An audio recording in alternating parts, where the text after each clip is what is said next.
Hi കൂട്ടുകാരെ, പുതിയൊരു വീഡിയോയിലേക്ക് സ്വാഗതം. ഞാൻ ഇന്ന് വീഡിയോ ചെയ്യുന്നത് ബാൽസം പ്ലാന്റിനെ കുറിച്ചാണ്. കണ്ടില്ലേ, വൈറ്റ് ബാൽസം പ്ലാന്റ്.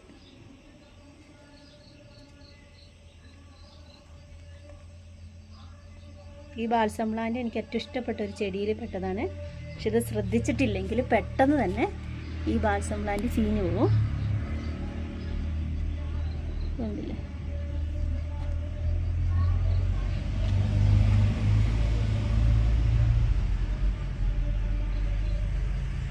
ബാൽസം പ്ലാന്റിൽ എനിക്ക് ഏറ്റവും ഇഷ്ടപ്പെട്ട കളർ വൈറ്റാണ്. വൈറ്റ് ബാൽസം പ്ലാന്റിന് മറ്റ് പ്ലാന്റിനെ അപേക്ഷിച്ചിട്ട് ഇലയിലൊക്കെ ഒരു വ്യത്യാസമുണ്ട്. ഇലയൊരു ഷെയ്ഡ് വരുന്നുണ്ട്. അതുപോലെ തന്നെ ഇത് നല്ല ഉഷാറായിട്ട് ഉണ്ടാവുന്നതുണ്ട്. ഇതിന് കൊടുക്കുന്ന വളം ബനാന ഫെർട്ടിലൈസറും കൊടുക്കാറുണ്ട്. പിന്നെ ഉള്ളി, അങ്ങനെ പച്ചക്കറീൻ്റെ വേസ്റ്റൊക്കെ ഇതിലിട്ട് കൊടുക്കാറുണ്ട്. പിന്നെ മണലും മണ്ണും ചാണകപ്പൊടിയും ചേർത്താണ് ഈ ബാൽസം പ്ലാന്റ് നട്ടിട്ടുള്ളത്.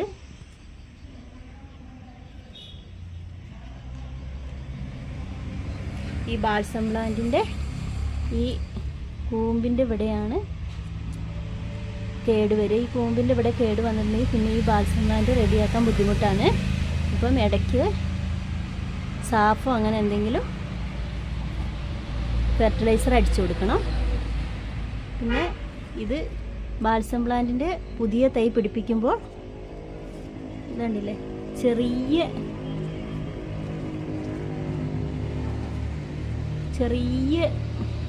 കമ്പ് പിടിച്ചാലാണ് ഏറ്റവും പെട്ടെന്ന് പിടിക്കുക. അതേപോലെ ഇത് ചെറിയ കമ്പ് എടുത്തിട്ട് ഇങ്ങനെ കണ്ടോ, ഇത്ര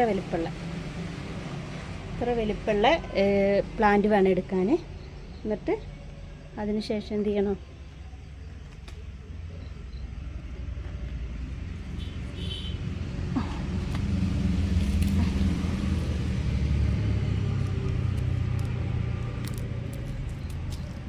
മണ്ണിൽ പിടിപ്പിച്ചാലും മതി. എന്നിട്ട്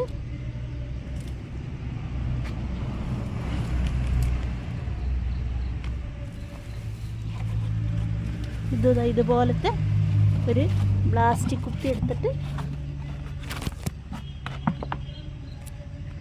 മൂടി വെച്ചാൽ മതി.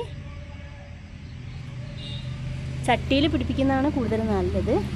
ഞാൻ പിന്നെ എനിക്കിപ്പോൾ സമയമില്ലാത്തതുകൊണ്ട് വീഡിയോ കാണിച്ചു തരാൻ വേണ്ടിയിട്ട് ചെയ്തതാണ്. ഒരു പ്രാവശ്യം വെള്ളം ഒഴിച്ചു കൊടുത്താൽ ഇത് പിടിക്കുന്നവരെ ആ വെള്ളം ഉണ്ടാവും ചട്ടിയിൽ.